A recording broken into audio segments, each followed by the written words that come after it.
Omidvar, you have the floor. Thank you, Chair, and thank you again to all witnesses. My question is again for Mr. Nicolas Moyer. Mr. Moyer, you can appreciate that aid is often perceived by receiving countries as colonial. There's a smell out there that the West knows best. There is a history of practice where we do for other people instead of doing with other people.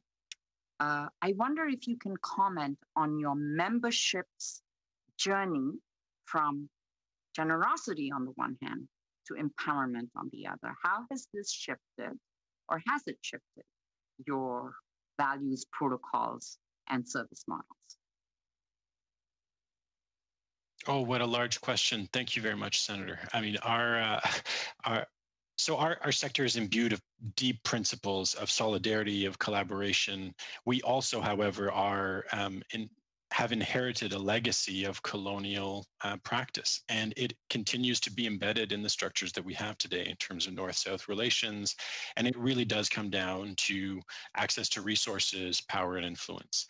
And I think the realization of that has reached a different scale today than we have seen. There's been a lot of evolution in thinking. Organizations are thinking very seriously about how to decentralize decision-making, how to shift their work from program delivery to solidarity to advocacy in their home markets, for example, for the right policies to be in place, recognition that often we might have more impact on influencing our government's trade policies or human rights policies than we might have on the delivery of programs directly.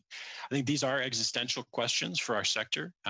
We are working through them. In fact, looking at ourselves very critically. I think that is one consistent feature of our sector, looking at ourselves critically and surfacing major issues. I'll stop there in the interest of time, but if my peers wanted to join, they certainly could. Very quickly, Barbara Grantham, please. Thank you, Senator, and thank you, Senator Omidvar, for as Nick said, this is an existential question that is consuming the sector on many fronts, and I think really. There's a fundamental question being posed. It has been posed for many years, but the pandemic has brought more speed and acceleration to the question, and that is aid in and of itself a colonial construct? And so we are looking deeply, frankly, at how we can take approaches to this work that decolonize it. These are loaded terms, so I'm being careful. But I will speak to one concrete example. There is a table globally of the large implementing organizations around the world. So it includes Oxfam, includes CARE, PLAN,